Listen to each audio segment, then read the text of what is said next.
युगल किशोर शर्मा जी।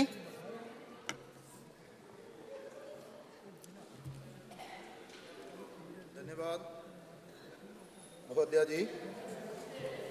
जम्मू कश्मीर से संबंधित दो ऐतिहासिक विधेयकों पर इकट्ठे यहाँ पर चर्चा हो रही है।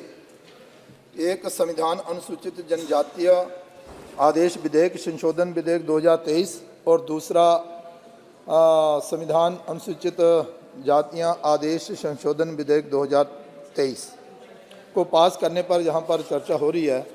महोदय, मैं कहना चाहता हूँ कि प्रधानमंत्री जी के नेतृत्व में जम्मू कश्मीर की बेहतरी के लिए, जम्मू कश्मीर के विकास के लिए, जम्मू कश्मीर का चहुमुखी विकास हो, उसके लिए जम्मू कश्मीर में अमन और शांति हो, एक नहीं अनेक कदम जो है वो उठाए गए हैं और हर एक कदम जो है वो सराहनीय है।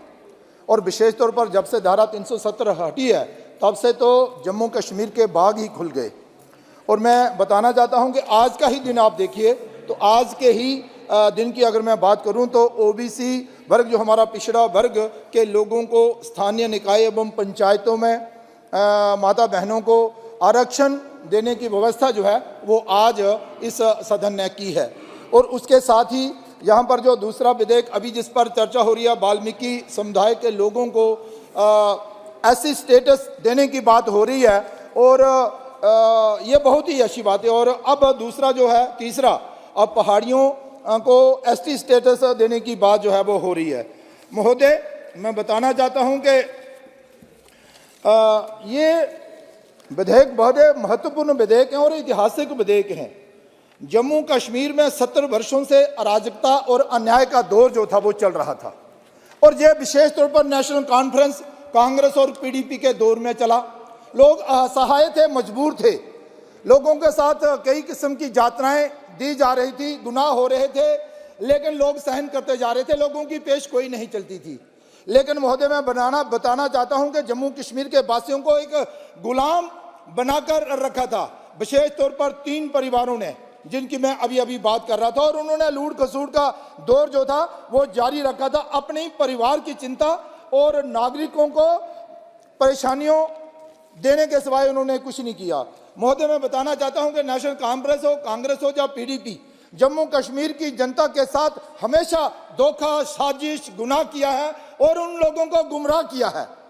और विशेष तौर पर महोदय, जम्मू कश्मीर के लोगों को संविधान ने जो अधिकार दिए थे उन अधिकारों से भी वर्षों तक इन पार्टियों ने जो था वो वंचित रखा।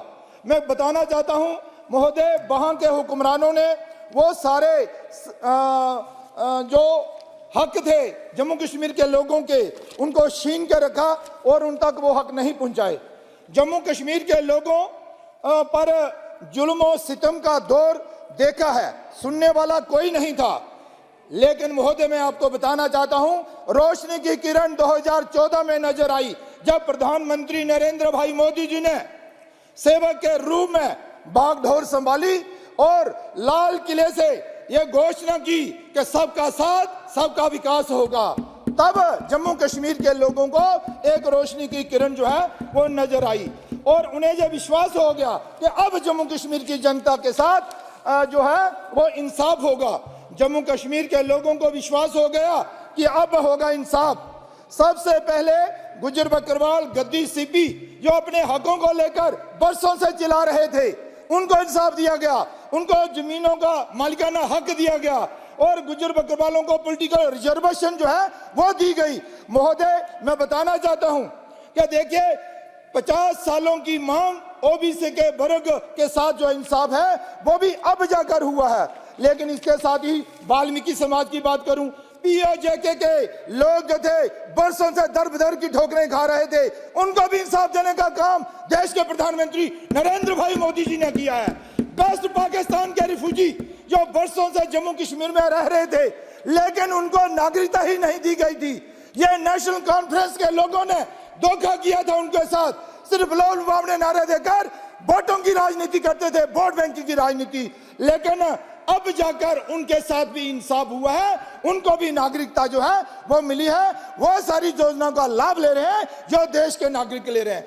महोदय, मैं बताना चाहता हूं, अब पहाड़ी कबीले के लोगों को इंसाफ देने की जो बात हो रही है वो समय आया है। पहाड़ी कबीले के वह लोग हैं जो 1947 में बड़ी संख्या में पीओजे के पाकिस्तान में चले गए। पाकिस्तान में जाने का कारण जवाहरलाल नेहरू की गलतियों के कारण वो पाकिस्तान में पीओजे के चला गया। लेकिन जो जहां बच गए वो यहां हमारे जो एलओसी है, एलओसी पर रहते हैं और डटे रहते हैं, सिपाही का काम करते हैं, सीमा पर सेना का भी सहयोग करते हैं। महोदय, पहाड़ी कबीले के लोग जिला राजौरी, पुंछ, नौशहरा, सुंदरबनी, उड़ी, करना, तंगधार, ईडवाल, मच्छल, लोलाब, अनंतनाग, कुलगाम, शोपियां, किश्तवाड़, पाटर में बसते हैं। इसके अलावा भी कई ऐसे स्थान हैं जहां पर ये पहाड़ी कबीले के लोग जो हैं वो बसते हैं। महोदय, मैं बताना चाहता हूं कि 50 सालों से अपने हकों की लड़ाई ये लोग लड़ रहे थे, लेकिन मिलता क्या था? लाठियां, मिलता क्या था? जेल, मिलता क्या था? धक्के, और उसके बाद फिर दर बदर की ठोकरें खाने के लिए इन पहाड़ी कबीले के लोगों को जो था वो छोड़ दिया जाता था। महोदय, पहाड़ी कबीले में 80% लोग जो हैं वो हमारे मुसलमान भाई हैं, और 80% जो मुसलमान भाई हैं वो पहाड़ी कबीले के लोग हैं जो कि अपने हकों की लड़ाई लड़ रहे थे, लेकिन कभी भी इनको जो है इंसाफ नहीं दिया गया। 3 खानदानों ने अपना दबदबा बनाए रखा। नेशनल कॉन्फ्रेंस, कांग्रेस और पीडीपी ने ये अपना दबदबा बनाए रखा और पहाड़ियों को इंसाफ नहीं दिया गया।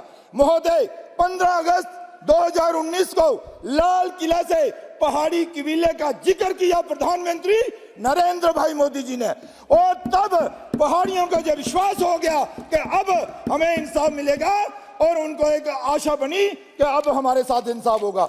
महोदय, आदरणीय गृह मंत्री अमित शाह जी 4 अक्टूबर 2022 को राजौरी और कश्मीर में जाकर इन पहाड़ी कबीले के लोगों को मिले। उन्होंने स्वयं देखा कि इनके साथ इंसाफ होना ही चाहिए, और आज पहाड़ी कबीले के लोगों को एसटी स्टेटस देने के लिए जहां जो चर्चा हो रही है, ये जो विधेयक लाया गया है, ये बहुत ही अच्छा विधेयक है। मैं इसके समर्थन में खड़ा हूं। अंत में मैं इतना जरूर कहना चाहता हूं, महोदय, बड़ी बात तो यह है कि गुज्जर बकरवाल को आरक्षण मिला है और पॉलिटिकल रिजर्वेशन मिली है, उसके साथ कोई छेड़छाड़ नहीं की जाएगी। यह सरकार ने भरोसा दिलाया है हमारे गुज्जर बकरवाल और गद्दी सीपी भाइयों को। यह बहुत बड़ी बात है। महोदय, मैं कहना चाहता हूं कि पहाड़ियों को आरक्षण दिया जाएगा। यह ऐतिहासिक कदम है और इसके लिए मैं गृह मंत्री जी का, प्रधानमंत्री जी का आभार प्रकट करना चाहता हूं और अपनी बात को समाप्त करता हूं। धन्यवाद। जी जी।